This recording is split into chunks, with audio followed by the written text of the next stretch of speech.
day, and they are held in the most harsh conditions, inhumane, nightmarish conditions. Factory farming is a system of rearing livestock in intensive methods in which these animals are kept in strictly controlled conditions, and they're forced to endure them every single day. Industrial agriculture is the most unsustainable practice of modern civilization, and it's getting worse. It takes 1,799 gallons of water to produce 1 pound of beef. Let me say that number again, it's staggering. 1,799 gallons of water to produce 1 pound of beef. That would mean I'd have to avoid about 100 showers.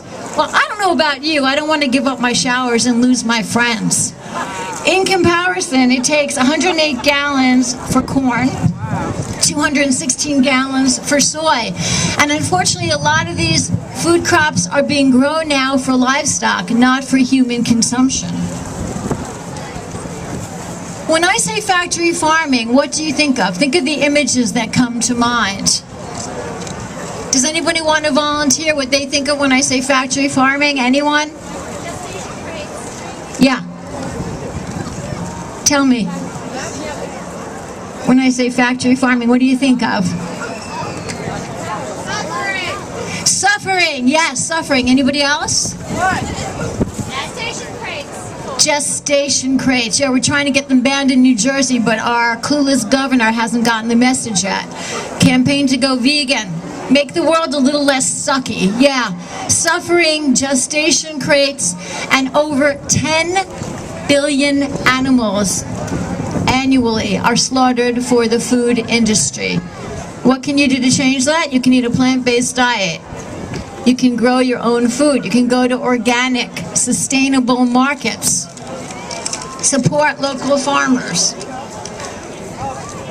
Factory farming treats animals like machinery, raised in confinement in strictly controlled, rigid conditions. Animals are debeaked, skinned, bled, castrated, thrown into scalding, balding water while alive. Huge animals, which are fattened up by hormones, are raised up by chains, by their hooves, to be slaughtered in the most horrific manner.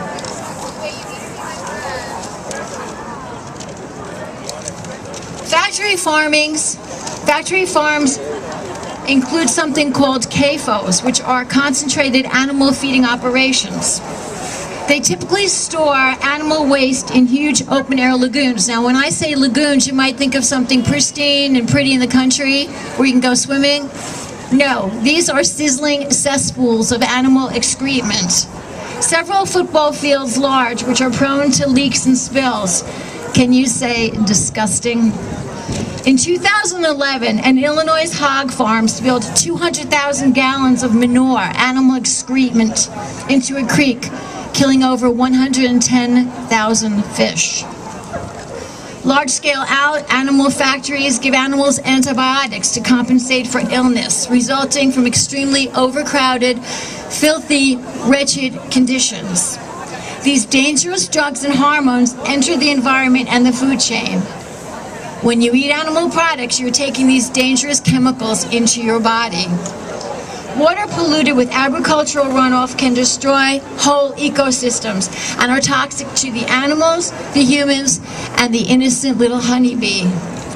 So how does the honeybee fit into this extremely nasty scheme of things? And why should the public be concerned about what happens to honeybees? Well, many foods are the results of pollination. Can you think of some foods that may be affected by honeybee pollination? What are some foods you can think of? Fruits, vegetables? Anybody know? Almonds. Yeah, almonds are huge. In California, the almond industry was affected by a lack of the honeybee and the demise of so many colonies. Cherries, lemons, apples, pears. A lot of these foods would disappear off your grocery shelves if it weren't for the honeybees. The reason honeybees are disappearing are multi-leveled, and there are many elements to this phenomenon. For one thing, nutrition. Bees need a varied diet of different pollens in order to grow strong. In our country, which was once filled with lush meadows with diverse pollen-packed wildflowers, it's now being blanketed by crops, manicured lawns, factory farms. Did I say factory farms? Clear-cut fields, and they're all devoid of pollen sources. Says Dr. Heather Matilla, a honeybee biologist at Wesley College. A green space can become a green desert if it doesn't have plants that can be bee-friendly. Combined with a restricted diet and environmental factors like extreme cold, scorching summers, can we say climate change caused by factory farming and CO2 emissions released into the atmosphere, use of pesticides, one in particular called neonicotinoids, which have been banned in Europe and banned in the Canadian province of Quebec, but not here.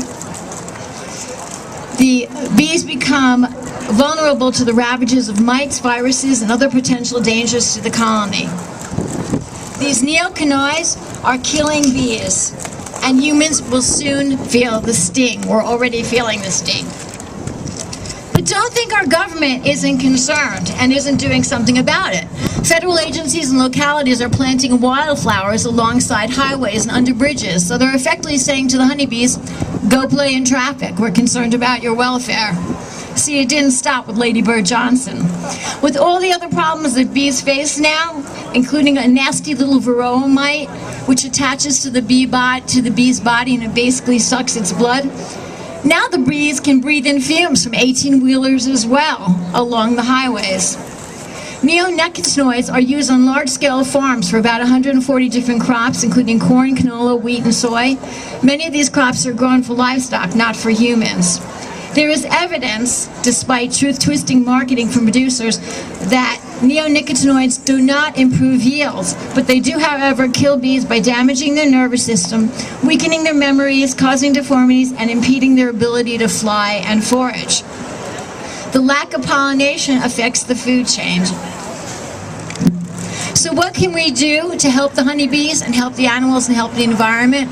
Well, you can go to local farmers or go to restaurants and stores that have sustainable produce and sustainable products.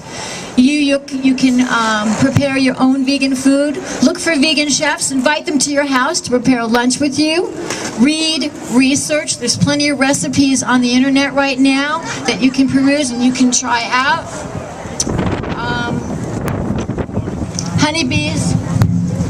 Honeybees are a barometer of what's going on in our environment. Contamination of the air, land, and water is killing them. So they're not making a political statement, but we can. You can spread the message by getting out there and telling people to campaign to go vegan. You can grow your own gardens, and you can grow pollinating flowers so the bees have somewhere to forage. But most importantly of all, try out new vegan foods. Display them to your friends, family, and colleagues who do not have the vegan recipes, so you can show them how nutritional, colorful, and interesting they can be. Share the message, get out there, and spread the vegan word. Campaign to go vegan. Thank you. All right. Thank you, Laurie.